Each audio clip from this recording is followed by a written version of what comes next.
termasuk siaran visual langsung, siaran radio langsung, daftar putar musik. Mereka hanya dijadikan itu sebagai ibadah mahdhah, sebagai ibadah vertikal. Nah, tapi kehidupan mereka tidak diatur dengan Islam.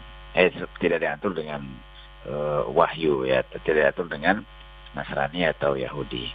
Nah, ini tentu berbeda dengan Islam ya. Kalau di dalam agama yang lain itu memang agamanya hanya untuk ibadah mahdhah. Nah, tapi kalau dalam Islam ya, agama itu juga ngatur urusan publik ya, ngatur urusan ekonomi, sosial, budaya, hukum, politik, pemerintahan, peradilan, bahkan sampai ke militer itu diatur oleh Islam. Itulah yang pernah dicontohkan oleh Rasulullah SAW. Nah, kalau kita runut sejarah ya, memang munculnya sekulerisme ini dari di zaman penjajahan di akhir tahun 1900-an ya. Jadi memang Barat itu mencari cara agar mereka bisa menguasai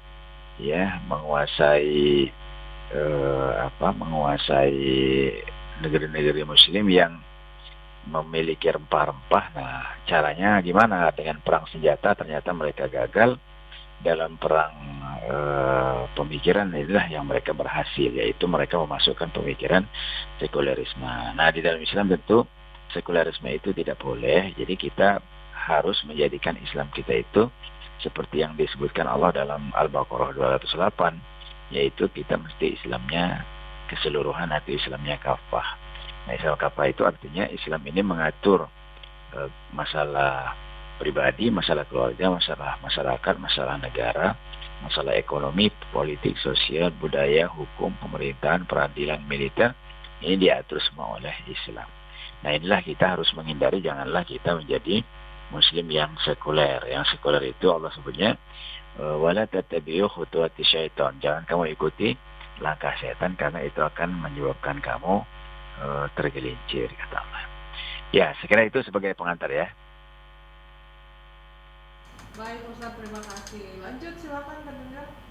Ya, lanjut pendengar ya. Silakan untuk bergabung bersama kami line telepon, WhatsApp dan juga aplikasi RRI Digital. Halo, selamat pagi. Assalamualaikum. Waalaikumsalam Mbak Tata. Sama Pak Abu Bakar ya. Ya. Silakan Pak Abu Bakar. Ya. Ustaz, apa perbedaan Islam sekuler dengan radikal, Ustaz? Oke, baiklah. Ustaz, terima kasih. Iya, Ustadz, perbedaan Islam sekuler sama Islam radikal itu bedanya apa, Ustadz? Oh, iya. Baik. Ya, jadi sekuler itu menjadikan Islam itu hanya ibadah pribadi, gitu kan? Ibadah pribadi, tapi tidak mau diatur dengan Islam dalam urusan publik ya. Dalam ekonomi nggak mau dengan Islam ya, politik, budaya, hukum, peradilan nggak mau dengan Islam. Nah, istilah sekuler itu dari Barat ya. Nah, istilah radikal juga dari Barat ya. Jadi sebenarnya istilah radikal itu adalah cara Barat untuk memojokkan Islam sebenarnya. Jadi Barat itu merasa terancam kalau umat Islam itu Islamnya kafah, Islamnya sempurna, maka mereka akan kehilangan kendali atas umat Islam. Mereka tidak bisa lagi mengambil sumber daya alam, tidak bisa lagi mengendalikan ekonomi politiknya, mereka tidak lagi bisa menjajah ya dalam segala aspeknya. Nah, maka mereka sebutlah bahwa Islam kafah itu adalah Islam radikal. Padahal tidak. Jadi Islam kafah itu tidak radikal. Ya, jadi istilah radikal itu istilah yang dimunculkan oleh Barat untuk menstigmai negatif terhadap Islam kafah. Ya, kita tentu tidak boleh menggunakan istilah Islam radikal, dan kita juga tidak boleh menuduh Islam itu radikal. Tapi yang benar adalah menurut Allah dalam Al-Quran, dalam Al-Baqarah 28, kita itu Islamnya harus kafah. Nah, cuma memang karena kelemahan pemahaman kaum muslimin ya, maka kaum muslimin termakan oleh fobia Barat, oleh isu Barat tadi yang mengatakan bahwa Islam kafah adalah radikal. Jadi ini dua sisi yang berbeda ya. Jadi kalau kita lengkapkan istilah ini, ada Islam sekuler, ada Islam kafah, ada Islam radikal, gitu ya. Nah, kita tidak boleh sekuler, juga tidak boleh radikal, tapi kita harus Islamnya kafah. Ya, mungkin bisa ditambahkan satu lagi ya. Lawan dari radikal itu sebenarnya moderat. Ya, lebih tepatnya begitu. Lawan dari Islam sekuler itu adalah Islam kafah. Nah, 3 itu tidak boleh kita amalkan, tapi yang kita amalkan hanya Islam kafah saja. Jadi tidak boleh sekuler, tidak boleh radikal, tidak boleh moderat, tapi harus Islamnya kafah. Ya, saya kira gitu ya. Baik, lanjut lagi. Silakan pendengar di line telepon 0711369977. Halo, assalamualaikum. Waalaikumsalam, Mbak. Iya, sama siapa di mana? Mbak Siti Aisyah, Mbak. Mbak Siti Aisyah di Palembang. Ya, silakan pertanyaannya, Mbak. Assalamualaikum, Pak Ustadz. Waalaikumsalam warahmatullahi wabarakatuh. Ini kan anak Islam ya, Ustadz ya. Ya. Tapi orang Islam, tapi tidak ada masalah di telepon, bolak-balik nggak ngangkat. Tidak ada salah sama saya. Itu seperti bagaimana dia Islam? Maksudnya gimana, Bu? Agak pelan-pelan, Bu. Iya, iya. Kan ini kan agama Islam ya. Dibilang Islam, kita kan dengan dia nggak ada masalah. Tapi saya nelpon bolak-balik nggak diangkat. Nah, salah saya itu di mana letaknya? Apakah dia yang berdosa? Apakah saya yang berdosa setelah saya dia? Oke. Nah, itu aja Pak, Iya. itu jelasannya. Iya. Ya. Baiklah. Ya, ini Silakan, Ustaz. iya, ini tentu kita harus cari tahu dulu kenapa dia tidak ngangkat telepon ya. Itu kan tadi masalahnya ya. Betul, Ustaz. Jadi kalau ternyata ini masalah teknis ya mungkin karena HP-nya habis baterai atau apa ya itu tentu tidak ada kaitannya dengan Islam ya, gitu ya. Nah, cuma kalau ternyata memang ini HP-nya aktif, dia mendengar, dia tidak mengangkat, ya kita udah berusaha telepon ya itu berarti salahnya dia gitu. Gitu ya. Yang berdosa ya dia, insya Allah kita sih enggak ya. Saya kira begitu ya. Oke, nah lanjut lagi, silakan pendengar. Halo. Ya. Halo, assalamualaikum, Mutiara pagi. Iya, sama siapa di mana, Bu? Bunda Ida di Banyuasin. Silakan. Ya. Assalamualaikum Pak Ustadz. Waalaikumsalam warahmatullahi wabarakatuh. Jadi Pak Ustadz, untuk mencegah dan menghindari supaya jangan terjadi Islam sekuler tadi gimana caranya Pak Ustadz? Ya, baik. Ya, itu aja pertanyaan. Terima kasih waktunya. Assalamualaikum warahmatullahi wabarakatuh. Waalaikumsalam warahmatullahi warahmatullahi wabarakatuh. wabarakatuh. Silakan, Ustaz. Maka kita harus belajar, terus-menerus belajar dan tidak mencukupkan diri dengan apa yang selama ini kita sudah sekuler ternyata kan. Kita ini hanya memahami Islam, hanya ngurusin ibadah mahdoh saja, hanya mengurusi syahadat, sholat, zakat, puasa, haji, wirid, zikir, doa, tahlilan, rebana, nasid, yasinan, seperti itu. Kita tidak ngerti bahwa Islam itu mengatur ekonomi, bahwa ada ekonomi Islam, ada mata uang Islam yang disebut dengan dinar, ada sistem perdagangan yang tidak boleh ada ribanya, ada sistem simpan pinjam yang tidak boleh ada ribanya, ya kan? Ada akad-akad transaksi yang harus sesuai dengan Quran dan hadis. Nah, itu harus kita pelajari ekonominya gitu. Kita harus juga belajar politik Islam seperti apa. Politik Islam itu artinya mengurusi umat dengan syariat Allah, bukan hanya ngambil kekuasaan gitu kan. Nah, terus peradilan seperti apa ya.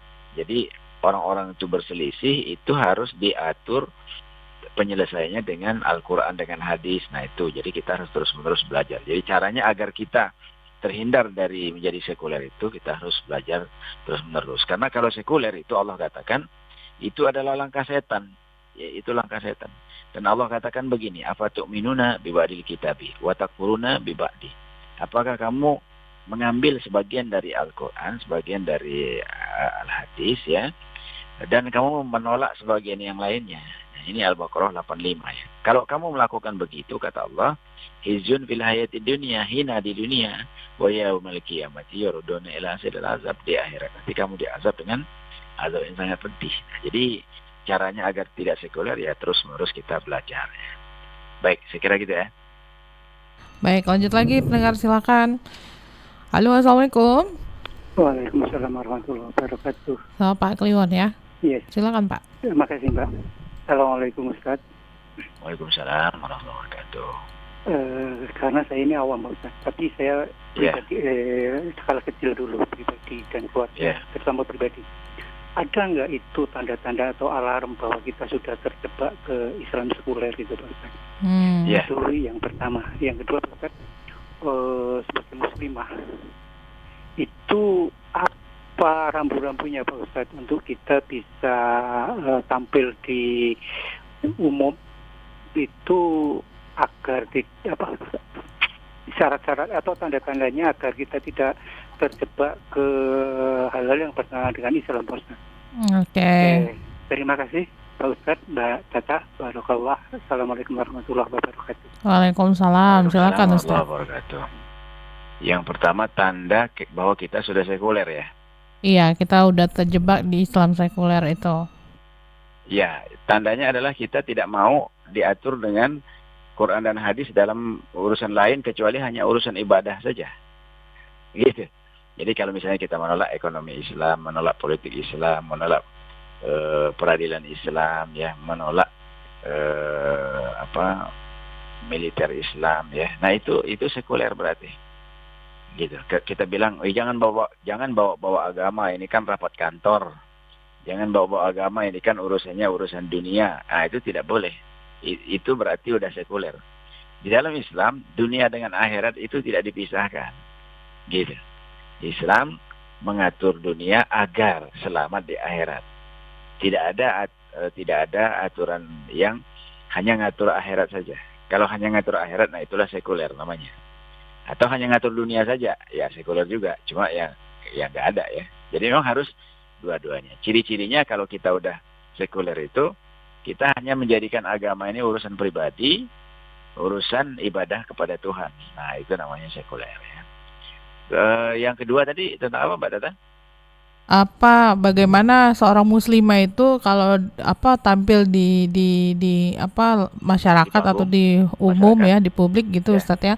Itu benar sesuai dengan syariat Islam, tidak bertentangan dengan Islam gitu Ustaz.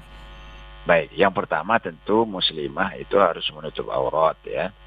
Kalau laki-laki sih tidak rumit ya, ini sudah biasa kita menutup aurat. Nah, cuma kalau perempuan muslimah ini memang ya bukan rumit sih, cuma tidak biasa. Nah, tidak biasanya itu berarti kan harus menutup aurat tadi, ya kan? Mulai dari kerudungnya, baju gamisnya, ya. Nah, itu harus menggunakan apa yang digariskan Islam, gitu. Jadi boleh tampil di publik ya, asal menutup aurat ya, tidak menarik perhatian secara secara seksual gitu. Kalau sekarang kan memang itu yang justru didorong gitu ya, tampilnya agar seksi, agar menarik. Nah itu dalam Islam tidak boleh ya, seperti itu. Gitu ya. Baik, sudah dijawab ya pertanyaannya pendengar. Halo, assalamualaikum. Halo, assalamualaikum Mbak Tata. Sama Bu Laksmini ya. Iya. Silakan Bu. Ya. Terputus.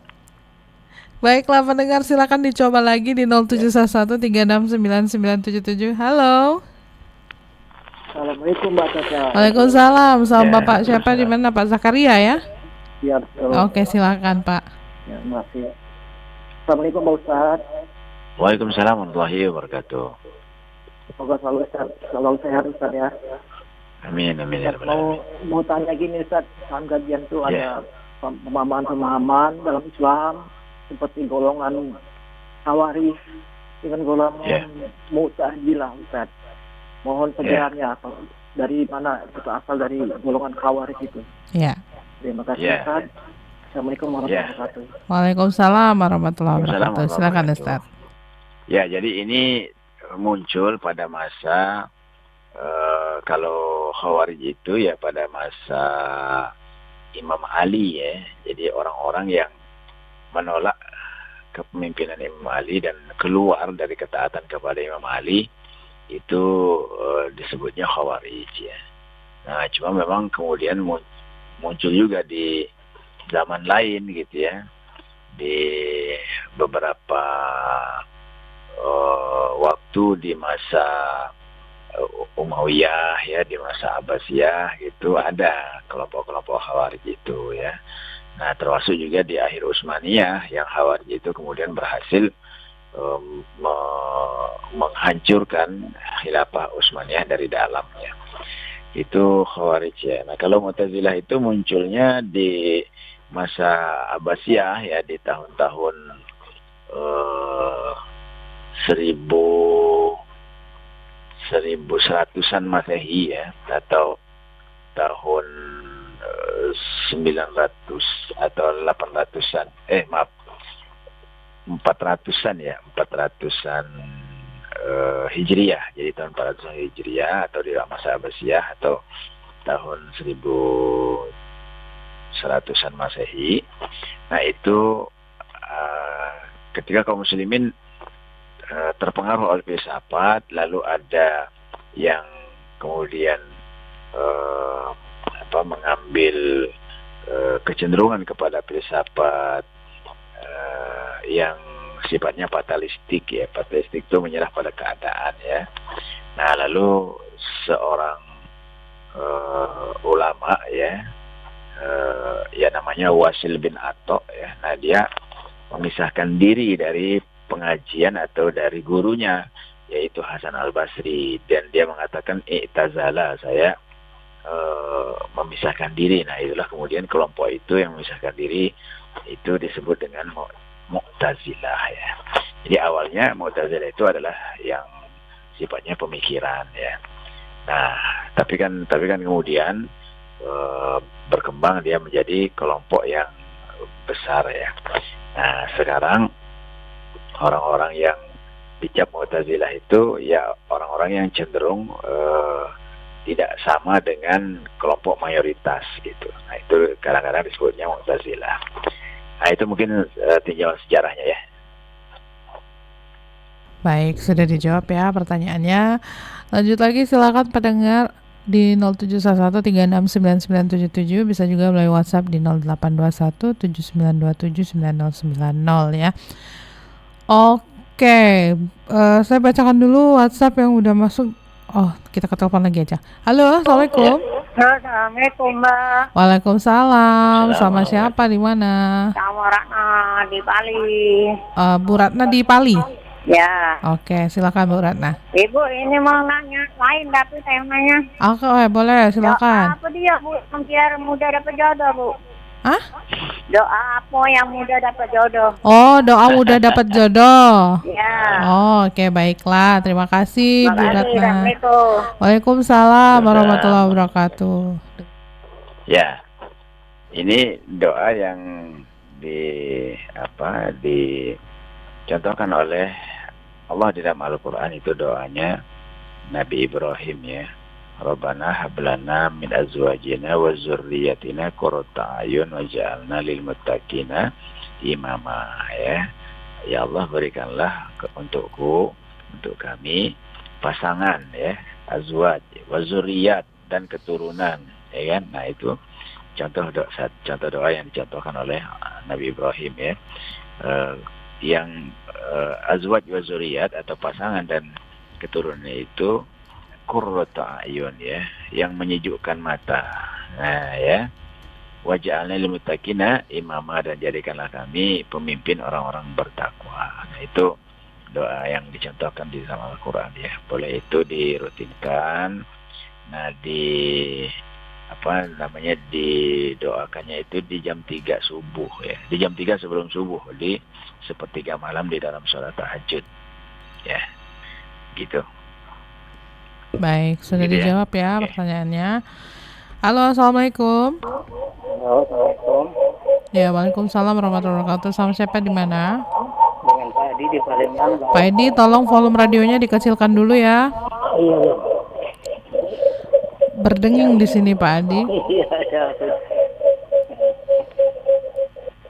Ini Assalamualaikum, Pak Ustaz. Waalaikumsalam warahmatullahi wabarakatuh.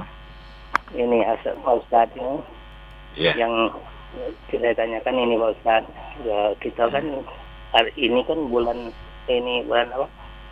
Maulid ya, Ustaz ya. Iya. Kita ini saya tidak mencintai Rasul dan ini mengikuti ajaran-ajarannya termasuk sholat misalnya. Serta cara sholat ya. Nah, yang saya tanyakan nih seorang disabilitas atau ini apa dia tuh yang berkebutuhan khusus atau yang kekurangan fisik, boleh tidak dijelaskan untuk menjadi imam di sana? Oke. Ya, itu saja Ustaz. Ya, terima kasih Pak Tata, Pak Ustaz. Assalamualaikum warahmatullahi wabarakatuh. Waalaikumsalam warahmatullahi wabarakatuh. Ya, jadi boleh nggak disabilitas jadi imam? Boleh ya, gitu. Yang penting bacaannya benar, ya kan? Bacaannya benar, lalu gerakannya itu dipahami oleh makmum sebagai gerakan yang benar, gitu. Yang oleh makmum itu bisa mengikutinya. Nah, cuma kalau makmumnya itu tidak bisa mengikuti karena tidak bisa memahami gerakan imam, nah maka tidak boleh jadi imam, ya, karena nanti akan membuat salah paham di makmum, ya. Jadi hukum asalnya boleh asal bacaannya benar dan makmum itu memahami gerakan yang dilakukan oleh imam. Cuma kalau tidak bisa, misalnya nih ada orang jamaah baru nih, orang baru datang bukan kompleks itu, yang dia bisa salah paham, maka itu sebaiknya adalah orang yang tidak disabilitas. Karena nanti kalau tidak paham itu bisa jadi salah gerakan, ya. Nah, itu bisa membatalkan sholat. Oke ya. Oke, kita lanjut lagi pendengar. Halo, Assalamualaikum. Terputus, lanjut lagi silakan di 0711369977, 082179279090 pendengar. Untuk Anda yang bergabung bersama kami pagi hari ini silakan. Halo. Halo, assalamualaikum. Waalaikumsalam warahmatullahi wabarakatuh. Sama siapa di mana? Dari hamba Allah. Di mana? Oke. Di Kenten. Di Kenten. Silakan Bu. Ini aku minta ajar ke yang ini bacaan untuk mempermudahnya rezeki. Iya. Oke. Ya. Itu baik, Mbak. Assalamualaikum.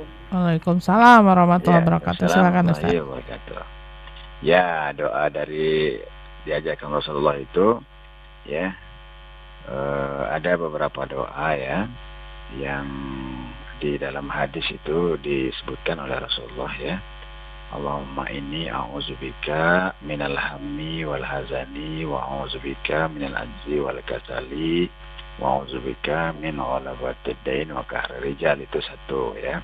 Yang agak pendek itu Allahumma akfini bihalalika wa haramika wa aghnini bifadlika amman siwak.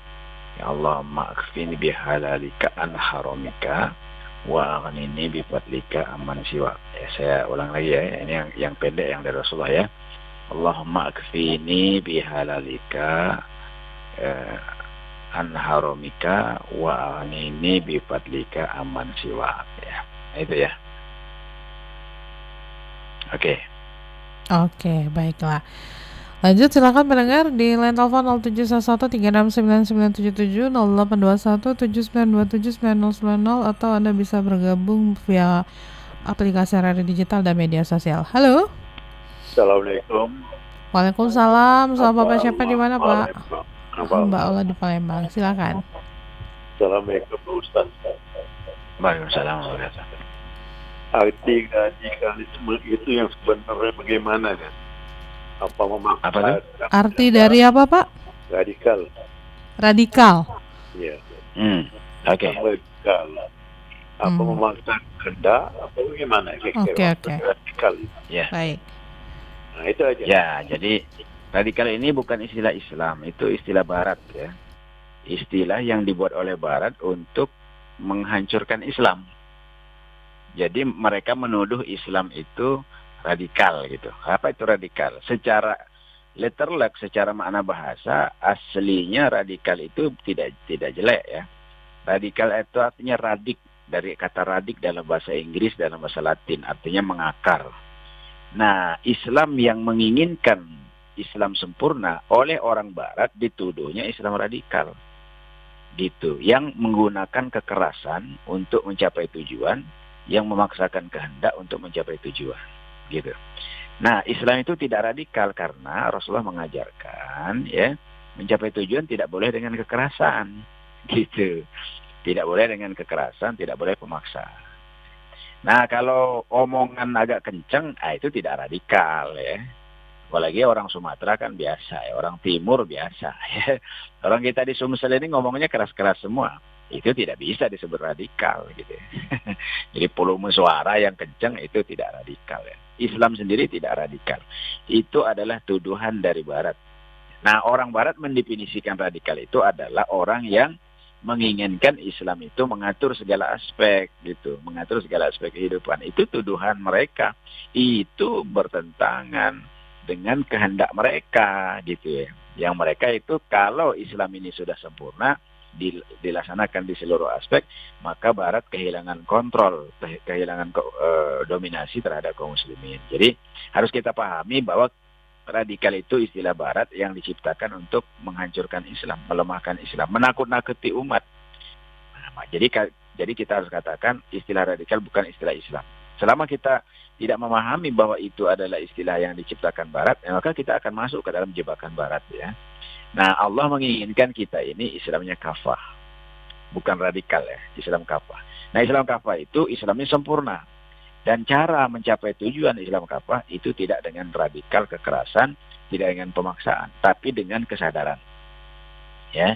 Nah, cuma memang kan ada orang yang harus diomongin agak keras gitu agar paham. Nah, ini omongan. Ya. Nah, kalau dia tersinggung, ya iyalah di zaman Rasulullah saja 13 tahun Rasulullah mendakwahkan Islam di Mekah, yang tersinggung banyak gitu. Nah, itu ya. Jadi harus kita pahami bahwa kehendak Barat memang mereka menginginkan kita itu melakukan kekerasan ya, melakukan tindakan pemaksaan. Nah, padahal Islam bukan pemaksaan. Jadi ini dua istilah yang berbeda ya. Jadi radikal itu nggak boleh kita pakai dan tidak boleh kita ikuti. Kita hanya ikut Quran saja, yaitu Quran hadis yang nyuruhnya kita itu Islamnya kafah atau menyeluruh dengan proses penyadaran, bukan dengan pemaksaan. Nah, gitu ya. Baik. Oke. Baik, Ustadz, akhirnya kita sampai juga di ujung acara nih, Ustadz, tanpa berasa. Iya. Sebelum diakhiri, tapi apa yang mau disampaikan, Ustadz? Silakan. Baik ya, jadi sekali lagi kita disuruh Allah itu untuk tidak boleh mengambil sebagian-sebagian. Nah, kalau mengambil sebagian, itulah namanya sekuler ya. Jadi kita tidak boleh mengambil Islam kita ini seperti kita hadir di kondangan, ngambil makanan di prasmanan. Yang kita nggak suka pedas nggak kita ambil, yang kita suka pedas kita ambil banyak sambal. Beragama tidak boleh begitu. Yang nggak enak kita ambil, yang enak kita ambil juga. Nah, itulah Allah suruhnya masuk ke dalam Islam secara keseluruhan. Ya, jadi tidak boleh hanya mengambil yang ringan-ringan, yang enak, yang mudah, yang sesuai dengan selera dan hobi. Ya, tapi kita harus mengambil seluruh dari ajaran Islam itu, walaupun mungkin ada resiko, walaupun mungkin gak enak, walaupun mungkin berat. Nah, inilah yang dikehendaki oleh Allah, dan itulah yang Allah sebutnya udkhulu fi silmi kafah. Masuklah kamu ke dalam Islam secara baik ya, saya kira demikian. Terima kasih. Assalamualaikum warahmatullahi wabarakatuh. Waalaikumsalam warahmatullahi wabarakatuh. Terima kasih Ustadz, waktunya bersama RRI Pro 1 Palembang. Selamat lanjutkan aktivitas kembali. Assalamualaikum. Waalaikumsalam. Terima kasih juga pendengar untuk Anda yang sudah bergabung bersama kami. Selanjutnya kami sampaikan informasi lewat berita pukul 6 waktu Indonesia Barat.